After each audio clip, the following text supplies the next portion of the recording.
Good morning, students. As you know, I am your SST teacher, Neeta Taneja. Students, today we are start History chapter 2nd on the trial of the earliest people. So, students, open your book and page number 11. Yes, students. First, Tushar's train journey. Yes, students, Tushar was going from Delhi to Chennai for his cousin's wedding. Tushar अपने cousins की wedding में जा रहा है। They were travelling by train and he had managed to स्नीज the window seat.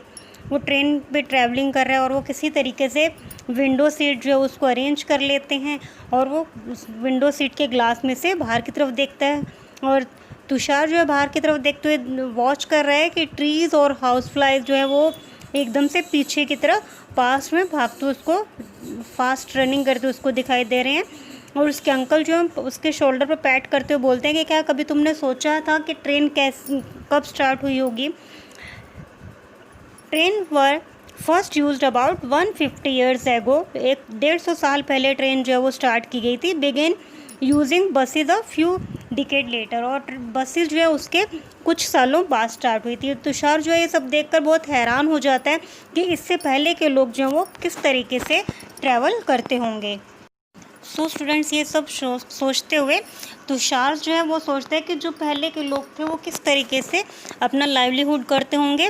2 million years ago, about 2 million years पहले जो peoples थे वो मेनली हंटर गैदरर्स होते थे। हंटर गैदरर्स मीन्स वो एनिमल्स को हंट करके खाते थे। Generally they Hunt wild animals को हंट करते थे। Fish, bird and fruits gathered करते थे। रूट, नट्स, सीड, लीव्स, ये सारी चीज़ें वो इकट्ठी करके फाइंड आउट करके उनको अपना लाइवलीहुड ईटिंग करते थे। They immense variety of the plant, वो वेराइटी ऑफ प्लांट्स की फाइंड आउट करते थे और उसी तरीके से उनको फाइंड करके खाते थे। Produced was extremely important means of obtaining food, और ये सब चीज़ें बहुत ज़्यादा उनके लिए इम्पोर्टेंट थी। None of these things was easy, ये सारा काम उनके लिए बहुत ज़्यादा ईजी नहीं था, क्योंकि इसके लिए जो उस टाइम के या आजकल भी जो एनिमल्स होते हैं वो बहुत ज़्यादा फास्ट रनिंग करते हैं, स्ट्रॉन्ग होते हैं। इसके लिए जो हंटर्स होते थे उनको एनिमल्स को कैच करने में भी प्रॉब्लम्स होती थी, फिश, बर्ड्स को, और इसके लिए उन्हें बहुत अलर्ट रहना पड़ता था। Quick and have lots of presence of mind चाहिए था। To collect plant produce, plant product खाने के लिए, फाइंड आउट विच प्लांट और प्लांट्स आर एडिबल, कौन से एडिबल्स हैं और कौन से उनको खाने चाहिए। As many can be poisonous, बहुत सारे प्लांट्स पॉइजनस भी हो सकते थे। इसी तरीके से उनको जो फ्रूट्स वगैरह सीजनेबल भी ढूंढना पड़ता था। ये स्टूडेंट्स, तो ये हंटर्स जो थे उनको एक जगह से दूसरी जगह भी फूड गैदर करने के लिए जाना पड़ता था। There are at least 4 reasons why hunter-gatherers moved one place to another. First, they had stay at one place for a long time. एक जगह पर ज़्यादा टाइम तक रुकते थे। इससे क्या होता था, उस प्लेस पर जो जितने भी ईटेबल प्रोडक्ट्स होते थे अवेलेबल, प्लांट और एनिमल रिसोर्सेज, वो सभी क्या होते थे, फिनिश हो जाते थे। इस वजह से they had to go elsewhere in search of food. Now second point, animal from one place to another इधर in search of smaller prey. उनको छोटे छोटे जो एनिमल्स थे, जो शिकार थे, उनको फाइंड आउट करना पड़ता था खाने के लिए।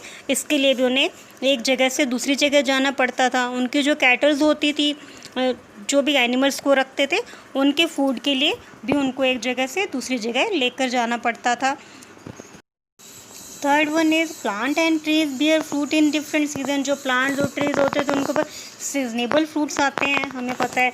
तो जो सीजनेबल फ्रूट्स होते थे, एक सीज़न में अगर वो फिनिश हो गए तो उनको नेक्स्ट सीज़न तक उस ट्री या प्लांट के ऊपर फ्रूट्स ने अवेलेबल नहीं होंगे। तो इन search of different kind of plants, इसके लिए उन्हें डिफरेंट टाइप्स के प्लांट्स को फाइंड आउट करने के लिए एक जगह से दूसरी जगह जाना पड़ता था। Fourth one is people, plants and animals need water. जितने भी हम लिविंग बींग्स हैं उन सबको सर्वाइव करने के लिए वाटर चाहिए। तो वाटर फाइंड आउट करने के लिए क्या क्या चीज़ें होती हैं, वाटर किस में मिलते हैं हमें, लेक, स्ट्रीम्स एंड रिवर्स। तो स्टूडेंट्स, उस टाइम पर क्या होता था, कई पेरिनियल रिवर्स होती हैं। पेरिनियल रिवर्स में जिनमें पूरे सीज़न तक थ्रू आउट द ईयर जिनमें वाटर अवेलेबल रहता है। तो कुछ जो होते हैं तालाब वगैरह जो सूख जाते थे, तो फिर उनको ऐसी रिवर्स के बैंक पर जाना पड़ता था जहाँ जो कि पेरिनियल रिवर्स थी। तो इस वजह से भी उनको वाटर वगैरह के लिए भी एक जगह से दूसरी जगह उनको ट्रैवल करना पड़ता था। So besides people may have traveled to meet their friends and relatives. Remember, they traveled on foot. उस टाइम पर ये ट्रेन वगैरह तो अवेलेबल नहीं थी, तो अपने फ्रेंड्स रिलेटिव से मिलने के लिए भी ट्रैवल करते थे, तो वो बाय फुट ट्रैवल करते थे। Now how do we know about these people, हमें इन लोगों के बारे में कैसे पता चला? जो आर्कोलॉजिस्ट होते हैं, आर्कोलॉजिस्ट कौन होते हैं? जो हिस्ट्री की, जो पास्ट की रीडिंग वगैरह करते हैं, नॉलेज रखते हैं, that are archaeologist. Archaeologist have found some of the things hunter gatherers made and used. उन्होंने फाइंड किया कि जो हंटर्स थे उन्होंने कई टूल्स वगैरह कई चीज़ें बनाई थी। It is likely to people made use tools, वो जिस तरीके के पीपल्स यूज़ करते हैं टूल वो यूज़ करते थे, मेनली वो स्टोन और वुड के बने होते थे। So some of these stones tools were use to cut meat and bones. ये जो टूल्स बने होते थे ये स्टोन के, इनसे वो कई टूल्स को मीट और बोन्स वगैरह को कट करने के लिए यूज़ करते थे। और किसी किसी को हाइड्स और एनिमल्स की स्किन को चॉप करने के लिए, फ्रूट चॉप करने के लिए, रूट्स को कट करने के लिए यूज़ किया जाता था। Some may have been attached to handles of bones और वुड। और किसी किसी को बोन और उनके वुड के हैंडल्स बनाने में भी यूज़ किया जाता था। To spare arrow for hunting, और किसी किसी को एरोज़ के लिए हंटिंग में एरो बनाने में भी काम में लिया जाता था। Other tools were use to chop wood which was used as a firewood. Wood was also used to make huts and tools. ये स्टूडेंट, ये जो हंटर्स थे ये किस तरीके से कहाँ पर कौन सी जगह पर रहते थे? Choosing a place to live in, look at the map below. नीचे जो मैप है उसको ध्यान से देखिए। इसमें जहाँ जहाँ पर भी आपको रेड ट्राइंगल्स की साइट्स दिखाई देती हैं वो हमारे archaeologist have found evidence to hunter gatherers. उन्होंने आर्कोलॉजिस्ट ने फाइंड किया कि उस जगह पर हमारे हंटर गैदरर्स रहते थे। और उन मेनली आप देखिए कौन कौन सी जगह हैं वो, भीमबेटका, कनॉल केव्स एंड हंसगई।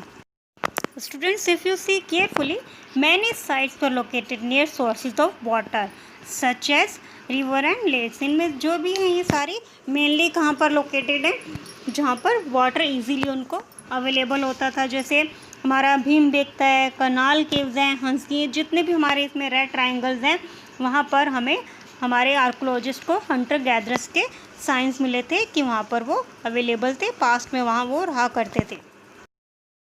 ये students, as tools were important, क्योंकि हमारे जो हंटर गैदरर्स थे वो इसी तरीके के उनकी फूड हैबिट्स थी। वहाँ पर उस टाइम पर हमें फूड अवेलेबल नहीं था कि खुद फूड बनाकर नहीं खाते थे, तो जो भी फूड उन्हें रूट से, फ्रूट से, एनिमल से हंट करके खाते थे, इसके लिए उनको टूल्स ज़रूरी थे।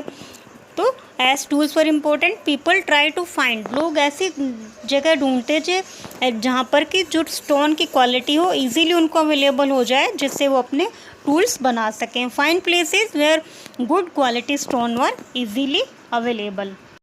ऐसे प्लेसेस जहाँ पर ये स्टोन्स जो है वो फाउंड किए गए थे उन और वहाँ पर वो टूल्स बनाते थे, उनको हम फैक्ट्री साइट्स बोलते हैं। Places where stones was found and where people made tools are known as the factory site.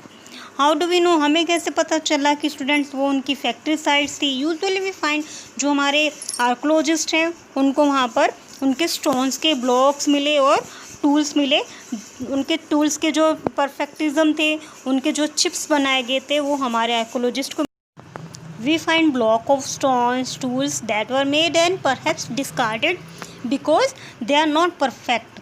कि ऐसी भी चीज़ें मिली जो टूल्स बनाए गए थे लेकिन परफेक्ट नहीं थे, उनके जो सैम्पल्स या उनके छोटे छोटे से हम ब्लॉक्स बना के रखते थे वो लोग। And chips of waste stones left behind as this sites, इन साइट्स पर हमें मिले थे। समटाइम्स पीपल लिव्ड, कई बार क्या करते थे वो लोग यहाँ पर लॉन्ग टाइम के लिए आकर अपना टाइम स्पेंड करते थे ये सारी चीज़ें बनाने के लिए। So these sites are also called habitation cum factory site. इसीलिए इन चीज़ों को, उस प्लेस को हमने हैबिटेशन कम फैक्ट्री साइट्स बोला, क्योंकि वहाँ पर वो उस टाइम पर आकर अपना टाइम स्पेंड करते थे, अपने टूल्स वगैरह बनाते थे और वहाँ लॉन्ग टाइम तक उनको रहना पड़ता था। तो student, this much for today.